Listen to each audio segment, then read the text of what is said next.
Creativity, it's energy, so you can't destroy it. And the more of you, the more it, and then you can spiral up, creating an environment where that thing is reinforced and shared. As a founder, you need a bit of delusion and a lot of faith. In capitalism, you're told to get a lot of money so that you can buy what you've lost. There's an amount of money where your happiness doesn't increase.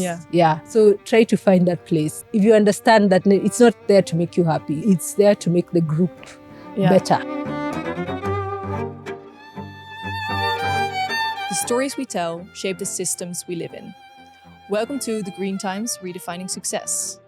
We believe that impact entrepreneurship is the most exciting and defining business model of our time, and much needed.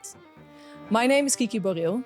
I'm a fashion model turned circularity expert and transition lover. And in this podcast, I'll be talking with innovative founders that are reshaping our economy. What are they building? What can we learn from them? And what keeps them up at night? We'll be starting in East Africa, where the entrepreneurial ecosystem is growing. In the Green Times Redefining Success, we will bring you the stories that matter. Today's guest is Jackie Lebo from Content House, a creative collective using storytelling to drive change, from cultural preservation to climate justice. In this episode, we explore how they collaborate with artists and communities to create work that truly makes an impact. Jackie, thank you for coming on the podcast. In this podcast, we really want to put you front and central as a founder, because we believe that in order to understand why someone is doing something, we first have to understand the person a little bit. And that starts by where you grow up, who surrounded you, what family. So I'm really curious to hear from you, what kind of childhood did you have? So I was born in Nairobi, but very soon after I moved to Kitale, which is in the Rift Valley. And I grew up quite close to where my grandparents were from. And my grandfather, he was ill when he was almost in his 80s and 90s. So he was ill, and he would come and stay with us a lot. And he would tell me about life in the traditional days, like before Kenya was modernized. So this is the 1920s. He was born in 1895. So he would tell me a lot of things, and it really stuck with me because he's from the Maasai community. And as you know, the Maasai, they move up and down the Rift Valley with their cattle. I would say some people moved into a modern life, and some Maasai people remained in the traditional life, which is why you still see a lot of Maasai people with their traditional clothes, keeping cattle, or they're doing like an if, an or, an and. So for me, I had a lot of influences of both modernity and tradition, and I was always very interested. Why is it we live like this? Why is it half of my family has cattle and lives, in kraals and has a very communal life? And we had things like naming ceremonies. Our marriages old men were brought from the village to come and bless people during a traditional ceremony. So I had a very modern and traditional upbringing at the same time, which I thought was very normal until I left the country to go to college in the US. And then when you're far from home, you're able to see your home things become special that were not special when you were there. And you really start to find yourself because you have the distance. So you're able to kind of pop out of yourself and really have that self-awareness of understanding who you are, because you're in a totally new culture, and it forces you to really reflect inwards. So that was my childhood, and those are the kind of the big influences that I have. Yeah. And when you say you take some distance and you see things are special, what stood out to you most that maybe you didn't see around you in America? Like the community, the lineage, the ancestry, knowing who your father was and your grandfather and his father before that and his father before that. And like when they sit down to tell you, they can give you their lineage up to like 10 generations. Wow. And they tell you what that means, who you're named after, who she was named after. So you can have this long matriarchy that you're named after. And like I'm named after my aunt, and then my niece is named after me. So there's a whole line of people you have, and you have the connection and why you do the things you do, how you greet people, how you always ask about rain, how you ask about cattle. the essential elements of your lives. So you really see that, and how you're tied to the land, how you're tied to your people, your community. So, and I think one of the things capitalism has done is it's really fragmented people. So you now see how important connection is. Because in capitalism, you're told to get a lot of money so that you can buy what you've lost. Yeah. You can buy, maybe a friend, you can enter a certain friend circle. You can have people to take care of your children, which is something that we have already. And this was something also I learned because there's a podcaster who said, you're collecting so much wealth to buy things you already had. Yeah. And you're saying you need some distance to see how important it is. How do you think, even for people that are in it, they don't have the chance to take the distance to see the importance. How do you think we can talk about how important something like this is and how rich it is to have that, to not lose it? I think that's where stories are very important to me, because stories can, and that's why artists also, that's the role of artists, to come and show you kind of what you have and what you don't have.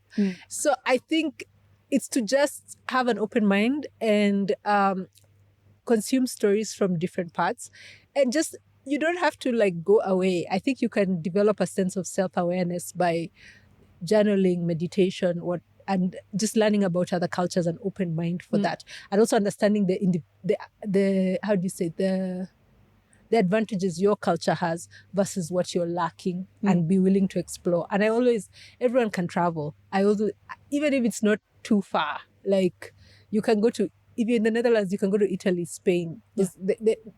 It's a bit more communal than I'd say the Northern European countries. So traveling a lot also exposes your mind and pops you out of yourself. Yeah.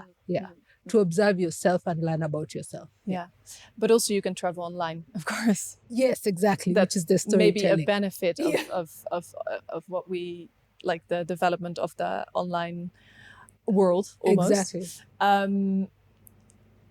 You were talking about your grandfather before. Was he he was a big inspiration to you then, I guess? How's the rest of your family? Are they very similar to you? No. We have a lot of, a lot of scientists, soldiers, very few artists. But I realized that's because I was looking at my generation, the generation before. If you look at the generation of my grandfather, they all had a tradition, an artistic practice, whether they were making leather to wear, making bracelets, making necklaces, all those things were being made, or even just decorating yourself. If you see Maasai, Turkana, Samburu people, they decorate themselves a lot. And because we move around with our cattle, we don't decorate. Our houses are temporary. So our bodies are our canvas. That's why we wear a lot of beads and jewelry. So that's your artwork is yourself. Yeah, your canvas is yourself. And that's something that changed with the modern world. Yeah. So you already see that in your family as well, that people steer away from creativity a little bit? It really depends. The ones who are still in the traditional life, they have a lot of creativity. The other ones, the system of what is approved of what is considered successful has moved to engineering, medicine, law. Yeah, so people are playing in that circle, but they're coming back. I would say the third or fourth generation is coming back to creativity. Yeah. Do you feel though that other line, the engineer, the doctor, it takes away creativity? I don't think so. I just think it's the way it was taught, because we always had healers. It's the way it was taught, to the exclusion of everything else. Yeah, it's not like you can have a holistic life. But I think now, I find a lot of younger people, what we'd call Kenyan, the Gen Z generation, a lot of them have a creative practice. Even if they have another professional practice on the side, they're rapping, they're doing poetry, they're doing something interesting. There's a lot more creatives. There's a time I used to know all the creatives in Nairobi. Now I can go somewhere I don't even know one. And I think that's an amazing thing. In the way you mean the community has really grown? Yeah, it's grown. I can go into a room, I don't know anyone. Yeah. And you like that? I like that a lot. Yeah. how do you stick with creativity, even if it might not always be celebrated in a way that, for example, entrepreneur or doctor can be celebrated because of this change? How do you stick to creating? For me, because of the way I co-create with so many artists, it's such a huge feedback loop of encouragement and affirmation, and yeah, just anytime I feel discouraged, like for example, just looking at the new artists that we're going to train this year, just looking at the entries, we're expanding from Turkana to Samburu and Marsabit counties. And those are now, like, before we were working with Turkana people and maybe a few people from my community. Now, like Marsabit, Borana, Rendile, their music, like you're getting Arial, like it's like so rich, like it's like how do you say? It's like a wealth, like you cannot even contain it, and that gives you the fuel to continue.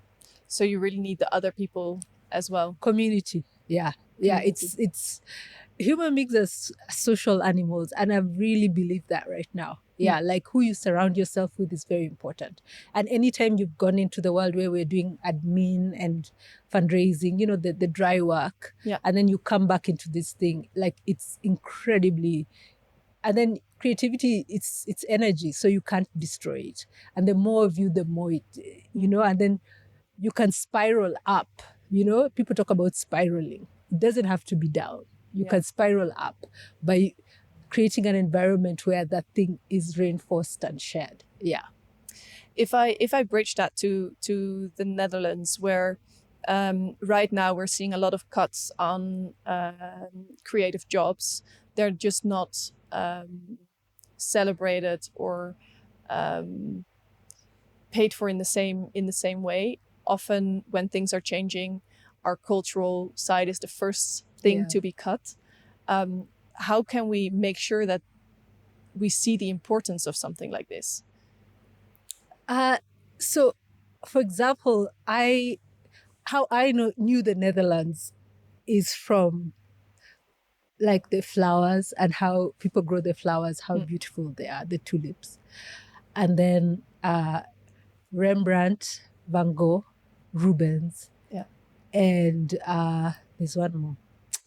The one with the pearl earring. Vermeer. Yeah, that's how I know your country. So it's like, for me, I'm like, it's part of your soft power. You should always invest in that, because that goes a lot more than anything else. So that's what I would encourage. And you have some of the best museums in the world. When I was studying the Dutch, they call it the Dutch masters. I mean, those paintings, the shadows, the cloth, the way they paint, and the dark backgrounds, and the growing of the middle class, and how they were sponsoring the artists. I mean, you have such a rich tradition. So I think it's for the country to recognize that that's how you're known outside. Like, that's how I know your country, by its arts. By its art. Yeah. Although you do know the art of hundreds of years ago. Yes, unfortunately. So does that mean we kind of stopped, or sometimes we just don't acknowledge the artist in their time? Yes, I think so. I think for one thing I love about the Netherlands, the way you take, like, for example, your film festival so seriously. When you're in Amsterdam, it's like so well supported, and you go there, everybody the lines. It's a documentary festival. Like the theaters are full. If you don't buy your ticket early, the place is full. So I feel like it really gives your city a certain identity, even the way your city looks. It's hundreds of years old. Can you imagine if it was sterile skyscrapers? Who would go there? Yeah. I think it's to recognize that and keep continuing and having that heritage of the old artists to begin with, yes. But now the things like the festivals, which I really enjoy. Yeah. To celebrate. Yeah. And to clarify, you come to the Netherlands for those festivals? Yes, I do. Because you are a creator yourself. Yes. You're the founder of Content House. Have some of your documentaries been at the festival? Is it a networking place for you? How do you come there? So I belong to a big community of filmmakers. And that was one of the first places to kind of embrace us, like the IDFA and the IDFA community. And especially there's a IDFA kind of like the development part of it. So I've taken my films to market there, and I've taken them for pitches there, and I've been supported by some film funds from IDFA. It's called the IDFA Batha Fund, and just a lot of advice and community. And a lot of the films from our community have been shown there. I think we've had 4 or 5 premiering some of the big Tushitsky, the big theater. So and it's just a nice place. Like, we want to emulate that for here. Yeah. So, which is to say, our community has had films in IDFA, and I've been supported very much by them. Yeah. And maybe now, because we already jumped ahead in time to you being successfully, internationally recognized for your films, what you're creating. But before that, obviously, you were a child, a student. Yeah. How did you get into this side of creativity? Obviously, you valued culture, lineage, but what made you want to create in imagery? That's when I was most happiest, even when I was small. We lived a very rural life, because I told you we moved out of Nairobi. And the only thing my father would never mind buying you is books.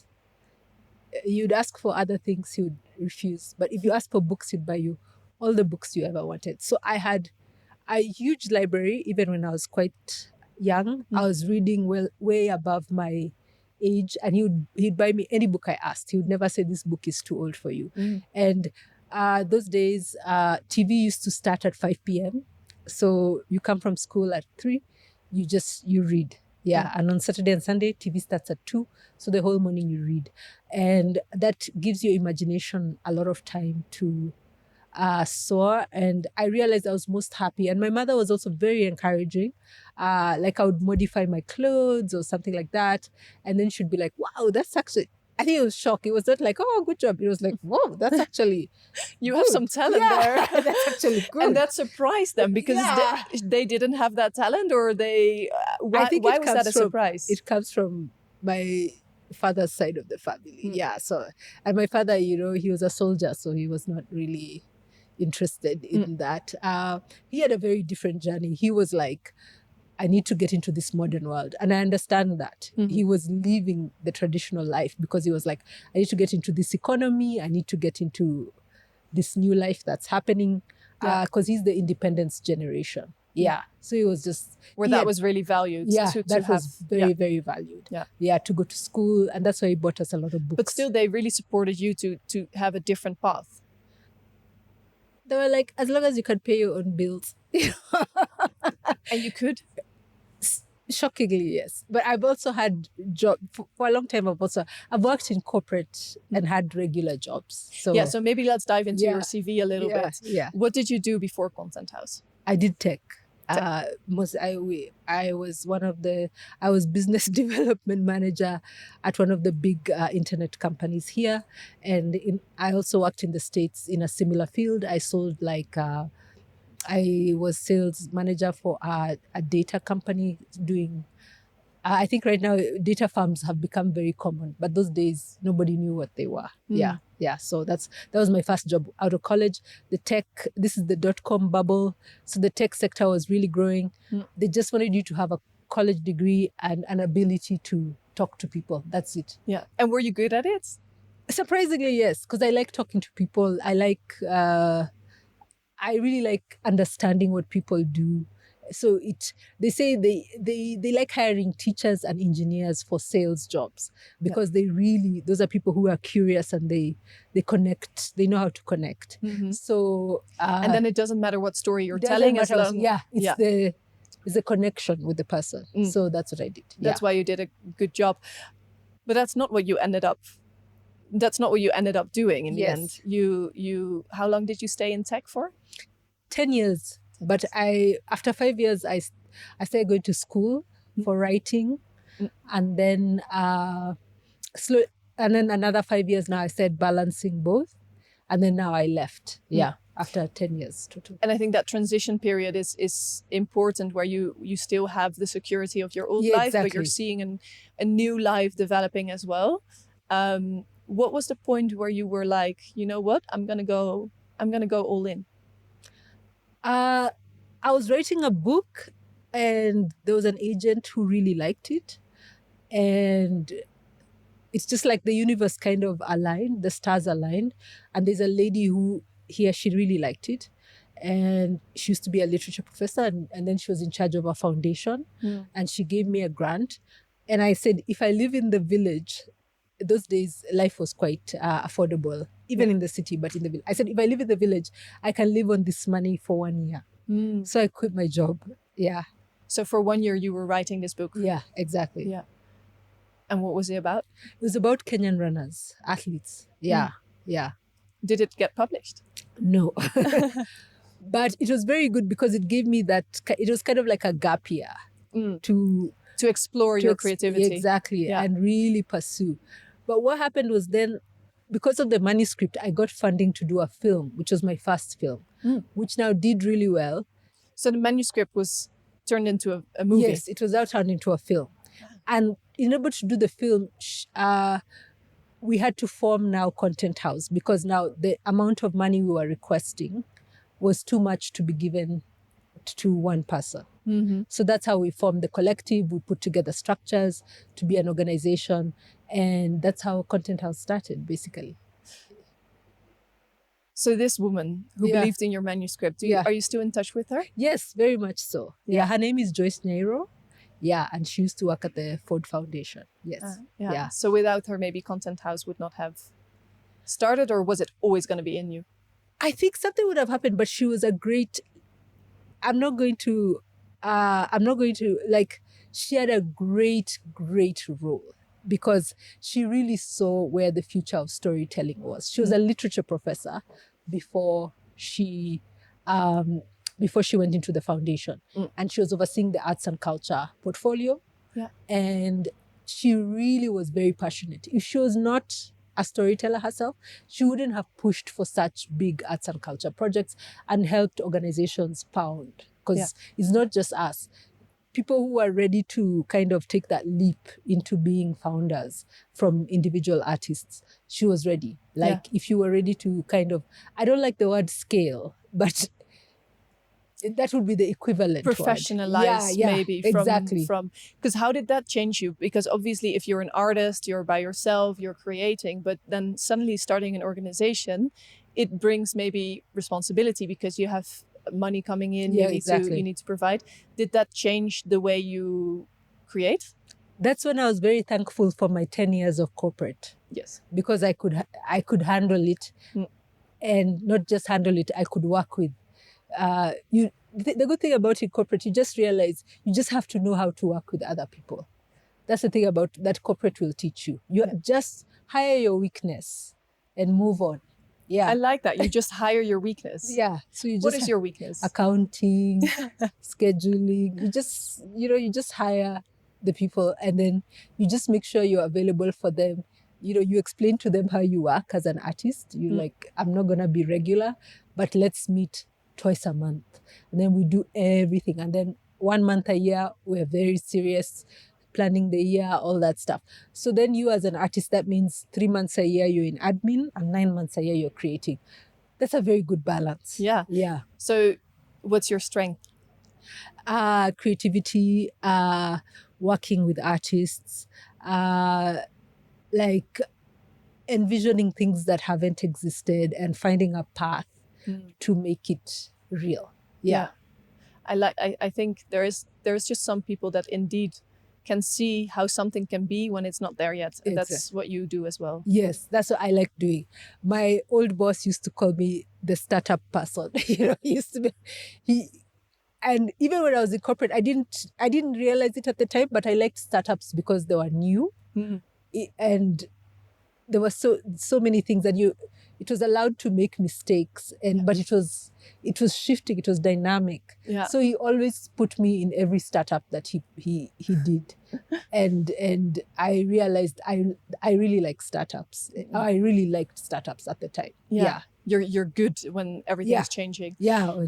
Okay, we're gonna take a small break from the conversation because you were already saying normally you're in this side of the chair and you're asking the questions. So now we're switching the roles.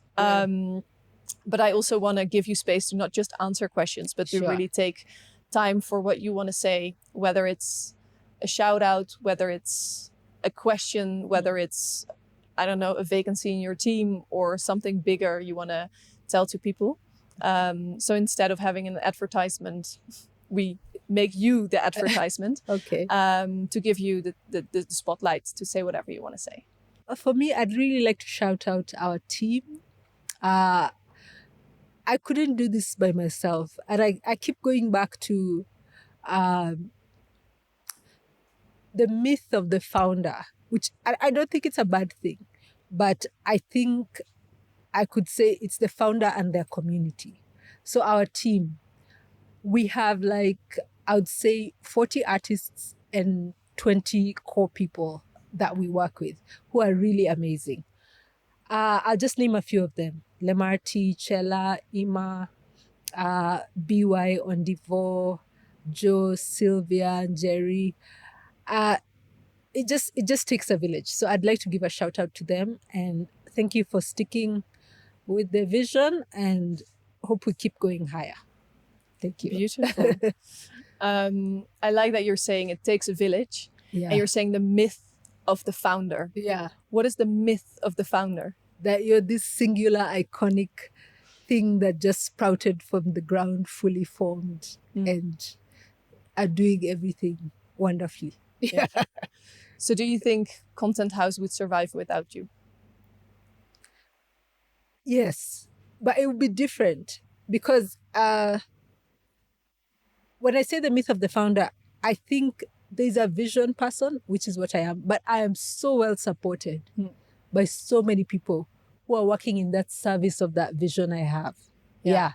And for me, what I'd like to do is help people to understand that that founder has so many stakes holding them up, So it could be the group of the founder, but I don't think it doesn't fit into that narrative of the singular, iconic person who's doing things. Yeah.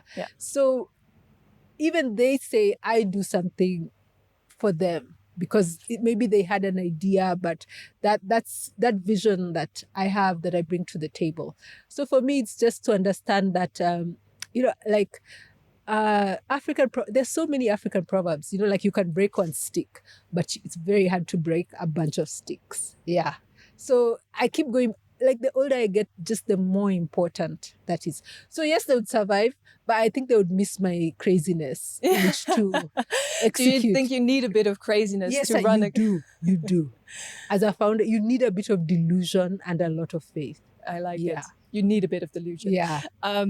We have a very deluded founder ourselves. Yes, good. No, she's really someone who took a leap. She quit her job. She took a leap of founding the Green Times. Yeah. And she has a short message for you. Okay.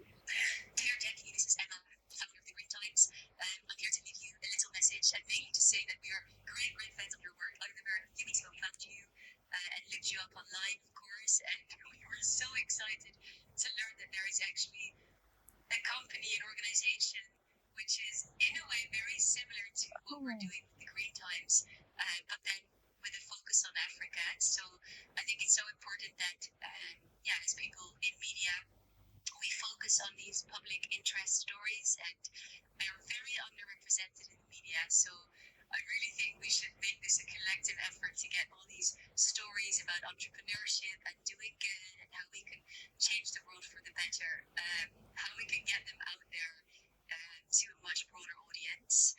I'm very proud of the work you're doing. We watched many of your videos and every one of them has left a smile and it really feels like you're doing something very special. So just all the way from Amsterdam, wanting to say, keep going. I know it's not always easy setting up a company, building a company, but the work you're doing is so incredibly important and it's so beautiful and it's touching so many people. So keep up the amazing work and I very much hope to meet you in person one day. Love from Amsterdam. Oh, thank you. She's also saying it's not always easy. It's not. Yeah. What are your biggest challenges that you're facing? Funding, and then being an artist first, the admin work has just gotten, like, we were very good until like 2 years ago when the ratio was like 3 months to 9 months. That's bearable. And now it's the admin is getting really challenging. And so we're hoping to be able to raise more funds so we can hire now more people to be able to handle that. Yeah, so fundraising is difficult. There's sometimes you feel like you're not doing enough, because the stories are so many, the demand is so much, and to be able to do something quality, you want to be able to take people through. You want to make a very quality thing that maybe takes more money, but then you can't pay everyone to do it. So it's very, very difficult to how many people, like how many artists do you bring? We try to bring in many artists, but then we are like, do you bring less artists and then you're able to compensate them more, or you bring many artists and you compensate less? It's just it's incredibly difficult. Yeah, but like just trying to balance and understand also the good parts and being grateful for the good parts. Yeah. Are you a patient person? No. I was gonna say, because it takes a lot of patience, and I can understand if there's so many stories you want to tell, and you know the stories already, and you're like, where can I find the money and time to tell these stories? You have to have patience. How do you, I don't know, not run yourself over in that way?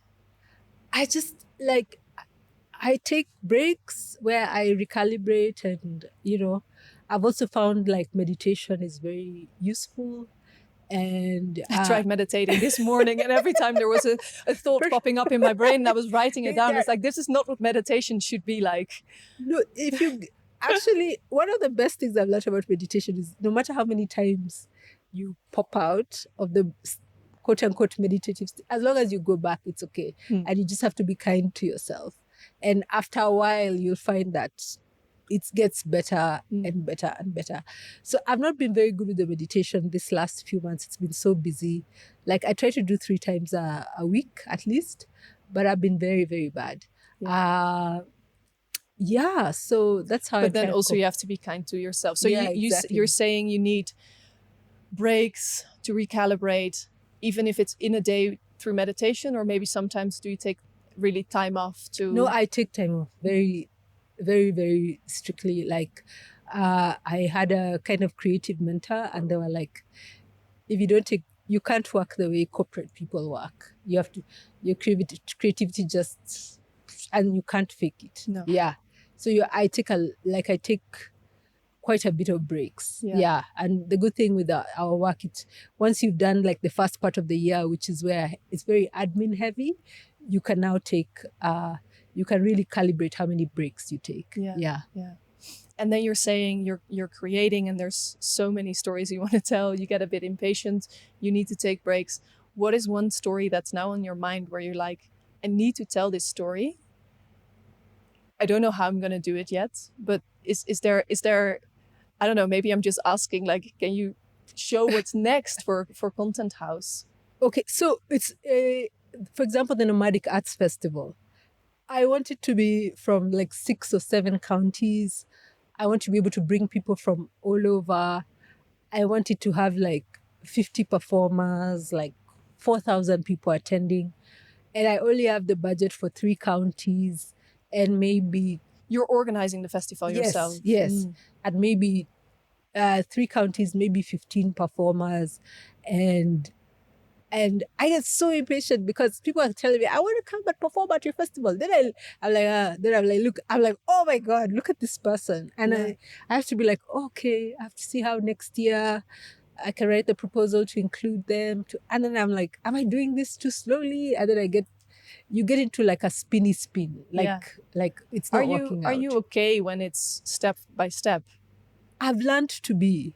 I'm like my base person is not okay with that, but my realistic person has learned to be like, because then when people come who've been coming for 6 years, they're like, wow. Especially if someone came like 2 years ago, then they come now, they say, you've really grown. But for me, it's not even It's not even close to what I would like.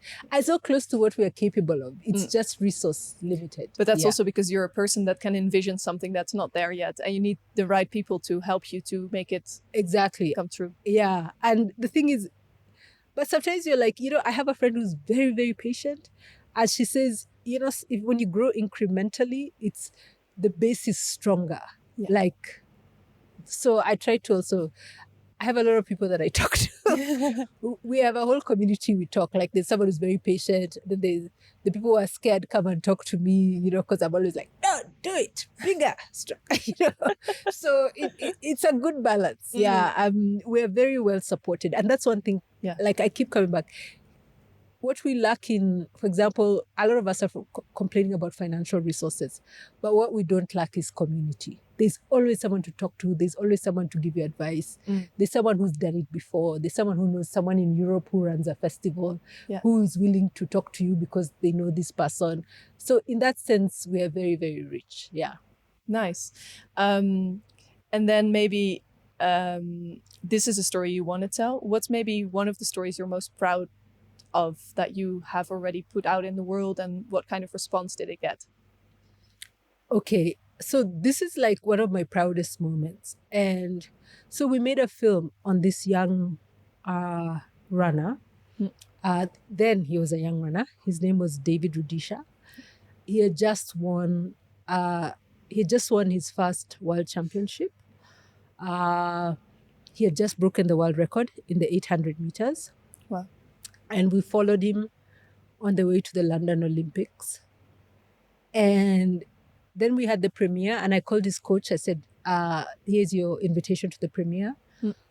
We have some of the biggest older runners, like Paul Tergat, Bungay, Conchella. We had like a whole bunch of Kenyan, and Kenya has a very rich heritage of distance running. Yeah. So we had some of the best. So his coach told me, I don't think he's going to come. He's about to fly off for the Olympics. Yeah. He's very, the mood is it's very sensitive. They just train a little bit, then they sleep. They like to keep the mind clear. Yeah. They don't very really strict, of course. Yeah. They don't really socialize that much. So then I get a call saying he wants to come. Oh. Okay. So I say, oh, fine, welcome. So he comes, and then he's like, oh my God. So he meets some of the idols who've been running for like 15 years before or 10 years before. And he's like, oh, this is so cool. Then he says, I'm just going to stay for 10 minutes, then I'm going to sneak out. And anyway, so the premiere starts. We introduce everyone. We ask Paul Tergat, who's one of the best runners Kenya has ever seen. And he comes down, he talks a little bit. He acknowledges all the runners in the room. And the film starts. Anyway, the film ends. And I see he's there. And I was like, and all of them are there. Like the whole Olympic squad, his training partners, everybody's there. And I'm like, oh gosh. And he comes to me and he's like, I didn't know that's how I looked. Because you can imagine he's on the screen. Yeah. He's like big. He's like 16 feet tall. And he's seeing himself running. And they stayed until 11 p.m. Wow. And they were just talking with their coach about how they looked, how, like, this is like it's now they were doing the thing where now they were popping out of themselves. You now get to see yourself, and it creates that kind of awareness of who you are and what you do and how important that is, what an inspiration you are, because all these people are gathered here to see what you're doing. And he didn't know that before. You know, but you don't know. Yeah. You know what I mean? There are levels of knowing. Yeah. It can be very abstract. And then that makes it like part of you, like it's now in your core. Yeah. Anyway, so he goes to London and gives what was considered the athletic performance of the decade. He breaks the world record at the Olympics, and the world record stands until now. Wow. And for me, I feel like the film contributed a little bit to that moment. Because it gave him power, or because it reinforced, he did all the work, but he was like, oh my God, look at me. Yeah. Yeah. So it can really lift someone up. I think so.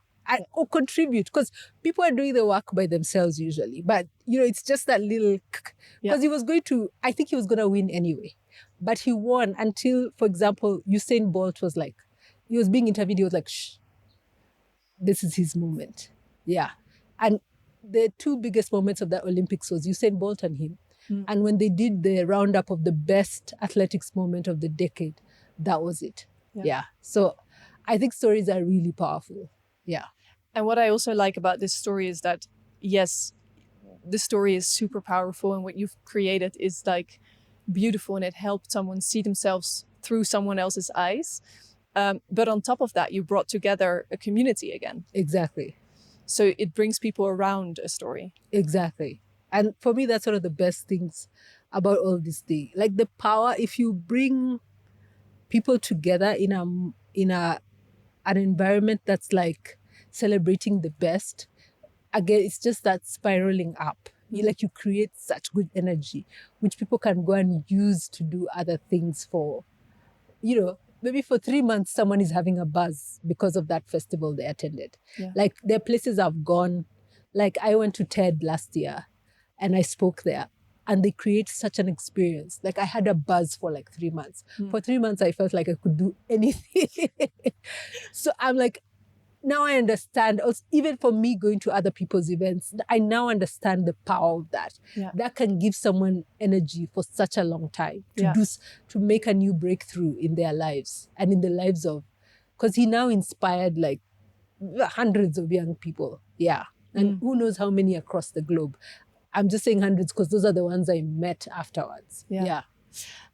To play devil's advocate here, but our world kind of turns on money as well. Yes. So this is energy, this is inspiration, this is lifting up. How can we value that in an economy that is driven by money? So for me, those are some of the questions I ask myself. And I think, number one, even a question I've not answered myself that I ask a lot is, how can we start to change that matrix? Because it's damaging us, it's damaging so many things. But at the same time, you need to exist. If you don't have money, you can't pay for anything. It's very hard to live, So that's a question I ask myself a lot. And that's a question I think I'd also like to ask the audience. How do you move beyond that? Because it feels so overwhelming. And then the second thing is, like for example, that's why I'm really pushing the Nomadic Arts Festival, because it will have a component of generating income. So that, even as we're talking about, the good feelings and what, somebody has something to put in their pocket to send their child to school. And that's why for me, that's become our most forward project, because it does both. Yeah. And we are also really, really empowering the artists in terms of sustainable livelihoods. Like, do you have your business on the side that you can do as you do your art so that you're not starving? Can you make your art make at least some money? Because, there's some things you just have to buy: healthcare, school fees, uniforms. Yeah. You just have to buy them. There's no amount of something that you can do that won't. So just those two things. Trying to work in the small way that we can. And also just putting the question that I have there, because even for me, it's a very, very big question. Yeah. How does that work for your organization? So you have funds coming in, but I guess for the festival, it's also people paying to come. Both. How do you make your organization stay alive? So we do apply for funds, art funds, and film funds also. Anyway, let's just say the bigger arts and culture spaces. And we do a bit of merch, like we sell T-shirts during the festival. We charge for tickets for the festival. We do give free community tickets, but we charge also, so that we can have a bit of a balance. And we're looking at various ways of doing kind of increasing revenue so that artists can get paid. Yeah. And then maybe to bridge to, because I can talk about this forever, Yeah. like even also the question of how do we value this kind of work, and how do we change the economy in the capitalistic system so that like people pay for things that contribute and add value and not pay for crap things because they want to have more things. What is maybe a reaction from someone that you have gotten on a story where you're like, wow, I really actually changed someone's mind? Do you get feedback? Sorry, maybe Yeah. even that. Do you get feedback? Yes, we do get feedback. And for me, the most important feedback we get is people say, when is the next one? Yeah, when is the next one? And I'm like, why? They're like, this thing, the vibes were so different, because for a lot of people, we're taking them back to their cultures. Yeah. And for a lot of people who are in Nairobi, they don't get to see that. And then Kenya now has more domestic tourists than international tourists. And for a long time, I think we're famous for people coming from outside. We never used to tour our own country. No. Yeah, we're like, who wants to go see a bunch of lions? But people go now, people now go and see their own country. We now value it. So for me, that's very, very important. I think Kenya has a huge creative population right now. The young people are so creative, and they're so willing to do that. And despite all the financial challenges we face, I was watching, there's a series I really like. It's called The Bear, and it's a chef. Yeah. And I love watching chefs. They're so Passionate. Obsessed and super detailed. And they talk about the food and the texture of the food and how it tastes and balancing. I love watching them work. And one of his investors was like, we're doing really badly. And what the investor was telling him is like, he's like, it's very, like, the things that bring us the most joy are the things that people make the worst businesses. Yeah. And I'm still sitting with that and trying to understand how to kind of make that work, and seeing, okay, what is the kind of break even where we are like, maybe we're not making tons of money, but we're making money that's kind of enough, you know, because also there are scientific studies that have been done. There's actually an enough amount of money. There's an amount of money where your happiness doesn't increase. Yeah. So try to find that place. But it's done in an American context. Yeah. It's $75,000 a year. Yeah. They say after that, your happiness don't increase. Change much. Yeah. Because you've taken care of the things that would make you suffer. Quality of life. Yeah, exactly. Yeah. After that, it's just... But capitalism is a really strong story telling you need more. You need to buy more to be happier. Yeah. And the best thing is that because I worked in America, I've actually experienced that. So I understand, like, there's actually a point where the money stops making you happy. Yeah. Yeah. And then money becomes a tool. Yeah. And beyond that, it's a tool. And it's a tool to now tell more stories, impact your community more. Because I'm not saying that it's not important. But then if you understand that it's not there to make you happy, it's there to make the group better. Yeah. And that kind of rounds back to what you were saying in the beginning. People then buy things that they've lost.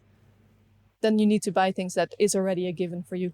And in that context, you had an idol, or I should say maybe a group of idols. Yes. Who are your idols? For now, I'm very inspired. Let me say there are two groups. There are the people who've shaped me and carried me, my grandfather for his stories, my mother for her encouragement, Dr. Joyce Nero, who helped shape and supported us to be able to make those ground steps. And then from that, so many women we've worked with. And it's always kind of women who support our work. So I really respect women in the arts and culture sector who move money, because I feel like they really see. Like for us specifically, I looked back and it's been women. Yeah. It's been women who see the vision and they get it and they support. And then my old boss in the ICT sector, his name is CK Joshua. Mm. He's also a founder, and he made me a founder of many things. So I discovered my strength in kind of founding things and making paths where there are none.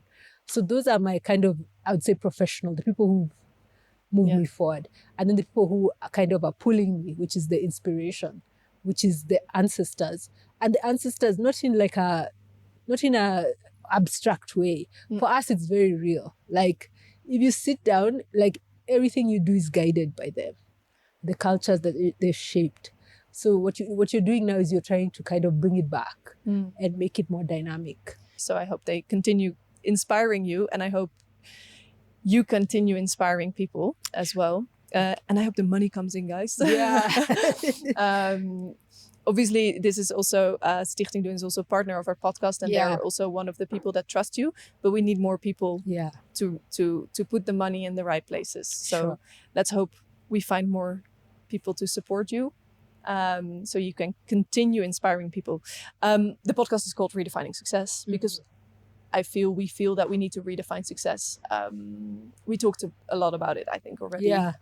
But still, I want to ask you, what's your definition of success? For me, it's it's what I'm doing right now, but even more.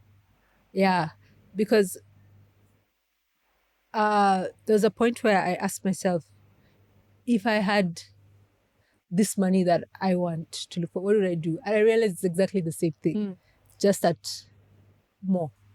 Yeah. So it's like, if you're doing what you're doing with more money, you would do the same. Yeah, You're just the same successful. thing better, pay people more, have more people. Yeah. So for me, what that means is success is doing something that you feel adds to your community, but also is like, makes you feel fulfilled. And it's like, how do you say, it kind of knits you in the fabric of your society, community, whatever that means. And then you have enough resources to do it. Yeah. For me, that's like really, really cool. And that's what I see as success. Beautiful. And then going back to what we said, also understanding that enough, you have enough already. Yeah. Or you're enough, it's probably not much more than you have already. Yeah. And the rest you just need to give people or use it towards the bigger thing. Yeah. Maybe that's the next series, Redefining Enough. Yeah, exactly. Yeah, that was a good one. Yeah, because if I can tell a small story, during COVID, a lot of people from Nairobi moved to Kilifi, which is by the sea. And it was a very cool time where you could go and visit someone who used to live here. And because the coast is very relaxed, you could go visit them for like, in Nairobi, it's hard to visit someone for a week, but there you can go visit them for like a week, 2 weeks. And then one day we had a nice lunch of fresh fish, and we were floating in the creek. And it was 2:00, and we had woken up at 6, so we had already finished our work for the day. And this guy was talking about like his retirement plan. And then he's like, you know what? We are trying to work so hard to make all the money to retire at the coast, to come and float in the afternoon, which is exactly what we're doing now. So, and he said, you really have to define your enough early on so that you can have time to enjoy it when you're still relatively young. Yeah. Beautiful. Yeah. The final section of the podcast is the unanswered question. Yes. Before this, we had Africa Collect Textiles. Yes. The idea of the podcast is that we're connecting founders and entrepreneurs that are creating impact. You already exchanged business cards, so I'm happy that already happened. The question they had was, right now, social enterprises are called social enterprises because they're doing something good, and enterprises are called enterprises. So enterprises are the norm, social enterprises are the difference. And he was like, shouldn't we call social enterprises enterprises and enterprises asocial enterprises. So basically, should we change the norm? Do you think the norm should be changed? Completely. There's a documentary called The Corporation. And basically what they do is they took the aspects of a corporation and they put it in a program, which is a psychological program. And basically a corporation, a normal corporation, if it was a person, it would be a psychopath or a sociopath, yeah, because does not care, extracts without giving back. So that idea, I completely agree. I've never had it put that way, but I completely agree. Because again, that's, to me, it's even helping me, what I said, how do you redefine capitalism? You know, so that the profit motive is not 100%. You know, so there are other parameters, you know, that we need to get in. And words are actually important in that. Yes, exactly. Yeah. So I like that. I like that. And, you know, it's seen as this, for now, as this kind of fashionable social niche. But I think that should be more like, when you're being judged, it's not like you made this much money. You did this, you did this, you did this. You know, your impact on like the environment should not be cut off from how much money you made that year. No.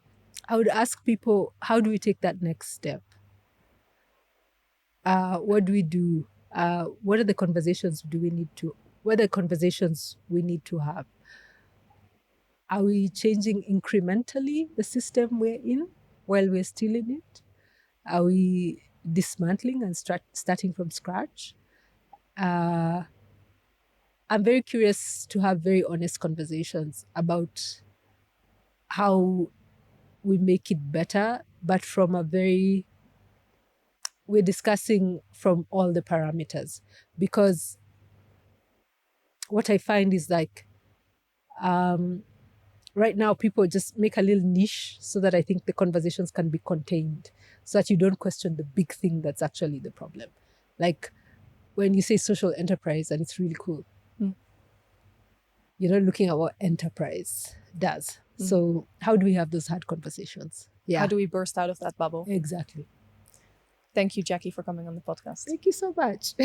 This podcast was produced in partnership with Rabo Foundation, Stichting Doen en Rijksdienst voor Ondernemend Nederland. Production was done by Lumina Digital and it was recorded at Selina Lolo in Nairobi. Thank you for listening to the Green Times Redefining Success.